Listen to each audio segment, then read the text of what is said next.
September 8th, 2019. UpRoxx interview with Robert Moor. So when Joe said, "I'm going to go kill someone," you don't think he's serious about it any more than you would on a reality TV show. You think he's trying to provoke, or at least that's what I thought.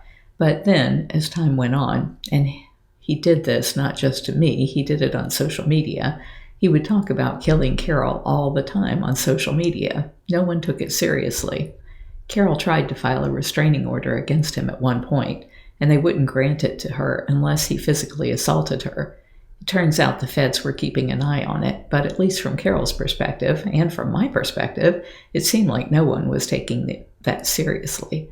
Then you find out later that, in fact, the feds had been watching him for years and had been, in fact, planning a sting operation with the hitman. That's another thing. You go into this story thinking that Joe is the kooky one, but then you go back to Carole's backstory, and she is equally compelling. What are some of the bullet points of Carole's fractal weirdness? Carole Baskin, she ran away from home when she was 15 years old and hitchhiked up and down the coast. She gets married when she's 17 to this guy. During this time, she was already obsessed with cats. She loved wild cats, bobcats. She just had a love of these wild, difficult cats. That love, I think, of wildness and adventure extended over into her life and the decisions she makes. She gets into a fight with her husband when she's 19, so she storms off and she's walking down the road, and this guy pulls up with a gun on the passenger seat and says, "Hey, do you want to get in? You can hold the gun on me and that way you'll feel safe." 99 out of 100 people, maybe 999 out of 1,000 people would not get in that car, but Carole did because she thought, this is not boring. So she got into the car and started having an affair with this man, Don Lewis. He turns out to be a millionaire, but he didn't tell her that at first. Eventually, she ended up marrying him. Then, in 1997, I think, he mysteriously disappeared, and that case has never been solved. In the aftermath, she inherits all the land where they had built this menagerie of cats, and she has kind of an awakening where she realizes they actually shouldn't be keeping cats in cages and shouldn't be breeding them. So she becomes this crusader to try and stop people from breeding exotic cats in captivity. That's how she came into conflict, eventually, with Joe Exotic. Do you think there's something inherent to exotic cats that attracts kooky people? Yeah, I do. I don't know if I'd use the word kooky necessarily, but like extreme people. Because if you think about it, over the course of thousands of years, we've bred cats to love us, to the extent that cats love us. We bred them to be kind to us, to not hurt us, to need us. Exotic cats have none of those qualities. It's something about that roughness and that wildness and that danger that attracts these people to them. They don't want the easy thing. They want the hard thing. I think that the logic extends into their life. When they come to a fork in the road and there's an easy, safe choice and a difficult, scary choice, they tend to take the difficult, scary one every time, and it makes their lives really wild. People keep telling me when they hear the story, "I cannot believe these people are real. I can't believe this really happened." The only way I can explain it is, it had something to do with this love of wildness. Imagine if you went through your life, and every time you made a decision, you took the risky, exciting option. Your life would take on a pretty strange path as well. I emailed Robert, and I didn't even get into a whole thing about Don wasn't a millionaire when I met him.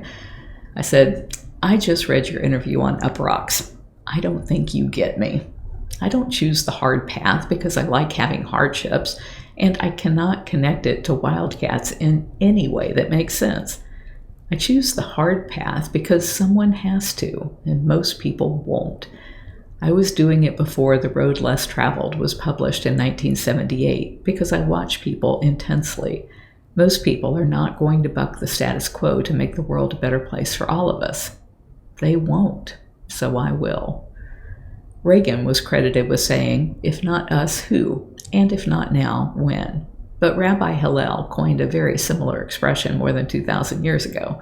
One of the very first pieces of animated imagery that we put on our website had the call to action. If not you, then who? If not now, then when? I thought I had made those lines up, but apparently the thoughts were subconsciously inspired by Hillel and Reagan. That was the end of my email to Robert. On another topic, Dr. Jim Sanderson has been very thought-provoking lately. He was talking about the dilemma of trophy hunting to save wild cats. Jeff Flocken, the CEO of Humane Society International, had told the audience that Botswana had instituted a hunting ban on predators such as lion, leopard, cheetah, hyena. Rebecca Klein, Botswana cheetah, was standing next to Jim and said that all of her collared cheetahs were dead within 10 days. Ranchers started killing all lions, leopards, cheetah, and hyenas. Apparently, the only reason farmers allowed predators to exist was the possibility of having financially lucrative hunts. Once the hunting ban went into effect, the value of predators plunged to below zero. That is, they were now considered pests with negative value, so the killing started. Without effective means to prevent killing, predators outside protected areas were effectively eliminated. Colleen Begg, Nyasa Lion Project, later in the week told Jim the same thing. Both signed the pro-lion hunting paper. Luke Hunter also signed. This was my response to Jim's suggestion that veganism is the answer. I think virtual and augmented reality renditions of exotic cats is the solution. If the only way anyone could see a wild cat was in the cat's home environments via that imagery being captured primarily by remote cameras, and then brought to the masses via installations where they might walk in a virtual forest or experience them in a headset, or even a documentary, then people would protect the places that are home to the animals. All of the wild cat's value to humans, based on what people value most, entertainment as opposed to clean air and water, has to be restricted to this one very limited way of enjoying them.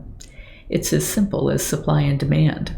When the supply is so hard to get, the demand increases the price exponentially, and that's what is needed to provide the protections our wild places lack. I agree that veganism is critical, but how do you make people prefer a vegan lifestyle? I think we've seen that people won't choose healthy, sustainable food choices, even when their health and the planet's health demand it. If we can't get there by logic, then what would people trade toward it? There is no animal on the planet more majestic than the cat. If we fixed every captive wild cat today, there wouldn't be any in cages 10 to 20 years from now. If we closed every zoo now, we could drive adoption even faster. That increasing value of cats in the wild is what protects whole ecosystems. If an environment can sustain a healthy population of big cats, that means the whole system is in balance, all the way down the line. That can't happen if forests are being burned for crops to feed hoofstock to feed people. I think people would trade their burgers for plant-based options if that was the only way they and their children would ever experience wild cats again. If you're enjoying my diary, please like, share, and subscribe. You can find other ways to connect to me over at bigcatrescue.org/Carole.Baskin.